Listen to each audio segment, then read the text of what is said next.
Hi guys, आज मैं आप लोग को अपनी नई गाड़ी दिखाता हूँ।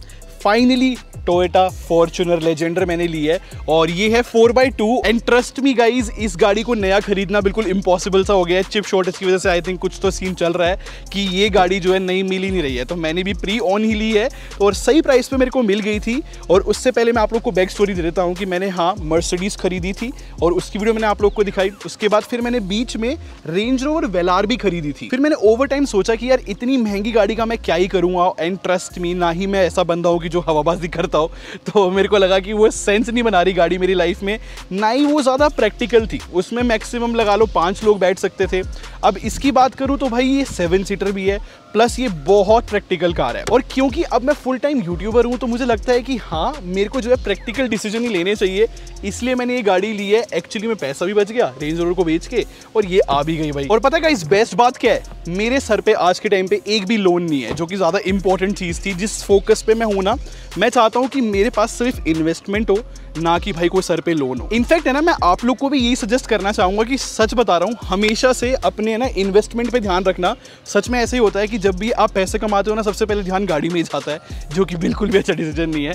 बट हाँ, मैं ये नहीं कह रहा कि ये गाड़ी कोई सस्ती है। सब अपनी पॉकेट के हिसाब से चीज़ें लेते हैं भाई। मुझे ऐसा लगता है कि ये गाड़ी बहुत प्रैक्टिकल रहेगी और लॉन्ग टर्म में भी, क्योंकि ये सच बता रहा हूँ बहुत पावरफुल कार भी है, प्लस ये इतनी प्रैक्टिकल है, इसकी माइलेज बहुत अच्छी है, इसकी सर्विस की कॉस्ट बिल्कुल भी नहीं है, ना के बराबर आप बोल सकते हो काफ़ी सारी चीज़ें, और बहुत रॉक सॉलिड की तरह परफॉर्म करती है। मैं गाड़ी आप लोग को दिखाता हूँ।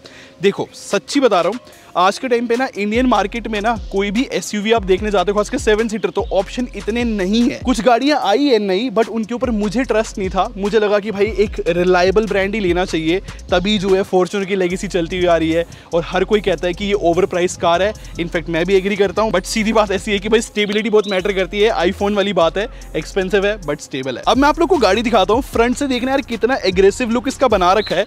मुझे इसकी सच बता रहा हूँ, हेडलाइट्स कुछ ज़्यादा ही अच्छी लगी है। इसको वाटरफॉल हेडलाइट्स बोला जा रहा है और ये यहाँ पर एलईडीज का भी यूज करा गया है। डीआरएल्स काइंड ऑफ है इसके अंदर और वो काफी इसको बीस्ट लुकिंग तो बनाते हैं।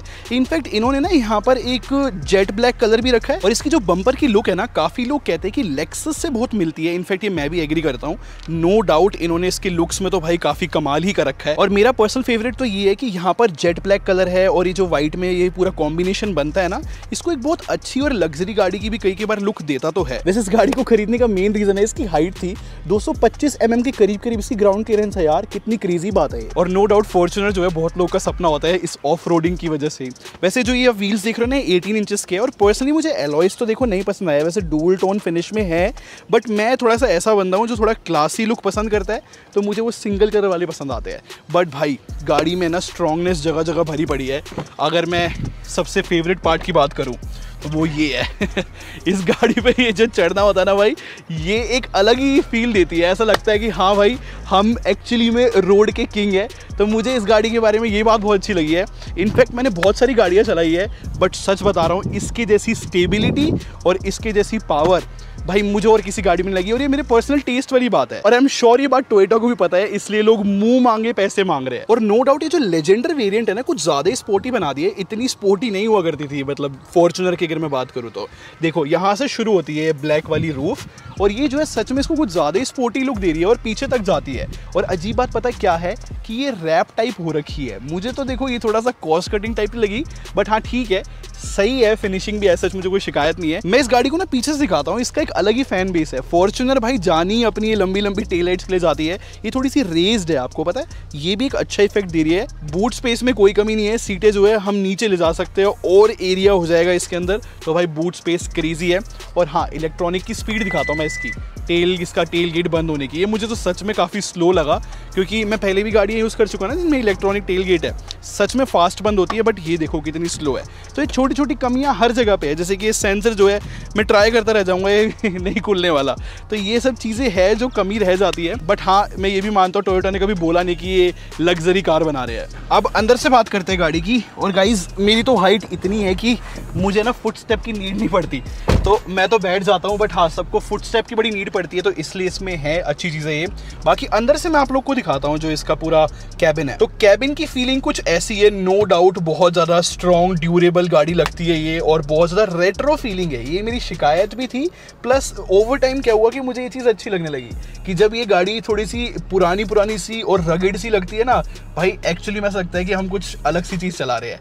ये मेरा पर्सनल ओपिनियन है, मैं ये नहीं कह रहा कि ये जो बहुत अच्छा कैबिन है, बट मुझे अच्छा लगा। बस ये है कि यहाँ पर जो है प्लास्टिक देखने को मिलता है, ये अजीब सी बात है। बाकी जगह पे सॉफ्ट टच मटेरियल है, और जगह जगह इन्होंने जो है थोड़ी सी रेड थीम भी देने की कोशिश करी है, जैसे कि ये। और ये जो एम्बिएंट लाइटिंग है ना, जो कंपनी से आई थी वो तो बहुत बुरी थी, मैंने बाहर से जो है थोड़ी सी बेटर वाली लगवाई है, तो ये ब्लू ही जलती है। खैर वो अलग बात है, मैं सोच रहा हूँ कि ये भी चेंज करवा लूँगा यार। ये देख के तो मैं शौक सा हो गया था, इतना रेट्रो लुकिंग सा, बट ठीक है, ओवर टाइम में सब चीज़ें मुझ पर ग्रो भी हो रही है। और गाइस पता है इसका म्यूजिक सिस्टम इतना बुरा था कि मुझे चेंज कराना पड़ा है, इसलिए मैंने एम्बिएंट लाइटिंग भी लगवा ली। और म्यूजिक सिस्टम अब तो बहुत अच्छा है इस गाड़ी में, सुनाता हूँ। और गाने से मुझे याद आया, टोयोटा जो है एप्पल कारप्ले नहीं देता था, इसलिए मैंने कभी फॉर्च्यूनर नहीं खरीदी। अब फाइनली आ गया एप्पल कारप्ले और सही चलता है, बहुत फास्ट है यार ये। अब मैं आपको गाना सुनाता हूँ, ऑन कर दिया और फुल आवाज करता हूँ, देखो। अब तो भाई एक्चुअली में बहुत अच्छा बेस आता है, मैंने तो अपनी पसंद का कर लिया है, काफ़ी अच्छा लगा यार मुझे। मैं आपको गाड़ी थोड़ी सी चला कर दिखाता हूँ यार। और पता है इसका हैंड ब्रेक भी बहुत मस्त है। मैं इसका ना गियर दिखाता हूँ आप लोग को, पूरा ऐसे करके ड्राइविंग पे आता है और ऐसे रिवर्स पे आता है। मुझे थोड़ा सा यूज टू होने में टाइम लगा, बट बड़ा मज़ेदार लगा मुझे। और ये ऐसे करके स्पोर्ट्स मोड हो जाता है। हमें यहाँ पर जो है पैडल शिफ्टर भी मिल जाते हैं। आजकल तो खैर सारी गाड़ियों में आ रहे हैं पैडल शिफ्टर, ज़्यादातर में तो आ ही रहे हैं, बट मैं आपको गाड़ी चला के दिखाता हूँ भाई क्या फीलिंग है इस गाड़ी की। और इस गाड़ी को चलाने का ना भाई एक अलग ही मजा है यार। इसका ना स्टीयरिंग बहुत हैवी है, ये मेरी पक्का शिकायत है। ये मैं बोलूँगा कि जिस प्राइस पर ये आती है ना, इसका स्टीयरिंग जस्टिफाइड नहीं है, सच्ची बता रहा हूँ। लेकिन जो ड्राइव क्वालिटी है, माय गॉड गाइस, मैंने जो है ना सेडान चलाई थी मर्सिडीज, मेरे पास C200 थी, मुझे वो भाई बहुत डर लगता था, वो गड्ढों में चली जाती थी ना, तो मतलब ऐसा लगता था गई मतलब अब नहीं बचेगी वो। इसके साथ ऐसा कॉन्फिडेंस है ना कि मतलब ऐसा लगता है कि इसको तो कहीं पे भी चढ़ा दो। ये बात मुझे बहुत अच्छी लगी कि मुझे सोचना नहीं पड़ेगा कि आगे जो है कोई पोर्ट होल है, मुझे ये नहीं सोचना पड़ेगा कि ये गाड़ी इसके ऊपर से जाएगी या फिर नहीं। इनफैक्ट मैं आप लोग को ऑफ रोडिंग भी करके दिखाता हूँ। एक है ना कॉन्फिडेंस रहता है इस गाड़ी के अंदर, और मुझे लगता है कि इसीलिए इतनी ज़्यादा बिकती है। ये जो कॉन्फिडेंस देती है ना ये कि भाई कहीं पे भी ले जाओ इस गाड़ी को, मेरे हिसाब से इसीलिए इंडिया में इतनी ज़्यादा बिकती है। और नो डाउट इसके स्पेयर पार्ट्स तो भाई कहीं पे भी मिल जाते हैं।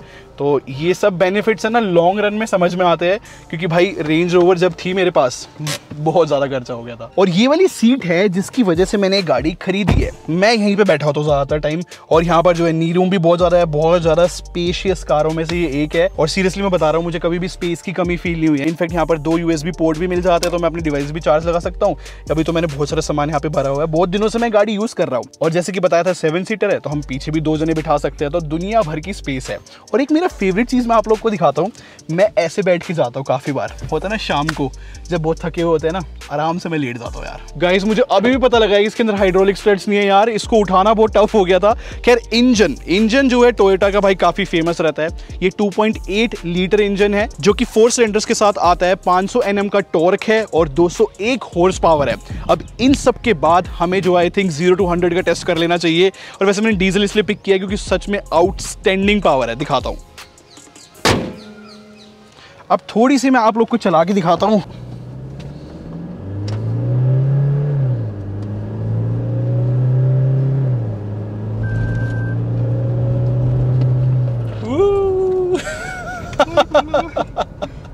और देखने का इसमें बैक ले रहा हूँ तो यहाँ पर जो है ना बिल्कुल भी गाइड नहीं कर रहा है कि लेफ्ट ले रहा हूँ तो राइट ले रहा हूँ। कोई भी यहाँ पर ये होता है ना लाइंस, थोड़ी सी लेफ्ट और राइट भी होती है, मेरी ज़्यादातर गाड़ियों में था ये तो मेरे लिए ये भी शॉकिंग था कि गाड़ी में ये भी नहीं दिया। तो गाइज गाड़ी चला के तो भाई बिल्कुल सच बता रहा हूँ मज़ा आ गया। तो गाइज ये थी फॉर्च्यूनर मेरी। आप लोग बताओ आप लोग को कैसी लगी ये कार। एक्चुअली मैं सच बता रहा हूँ, मैं अपने डिसीजन से बड़ा खुश हूँ।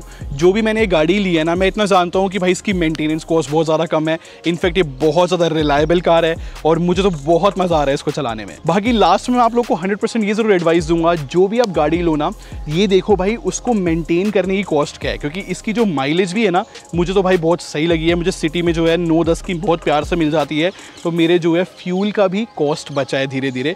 तो ये सब चीज़ें भाई बहुत मैटर करती है लॉन्ग रन में, और ये लग्जरी कार्स में नहीं होती है सारी चीज़ें। बाकी आप लोग कमेंट सेक्शन में बताओ आप लोग कोई गाड़ी कैसी लगी है। सच में आप लोग के कमेंट्स देखना चाहता हूँ। बाकी आप ऐसी वीडियोस और देखना चाहते हो तो आप यहाँ से और यहाँ से देख सकते हो। सब्सक्राइब करके हमारे टेक बारे में को ज्वाइन कर लो। हम लोग क्वालिटी में बिलीव रखते हैं। Thanks for watching, bye bye guys.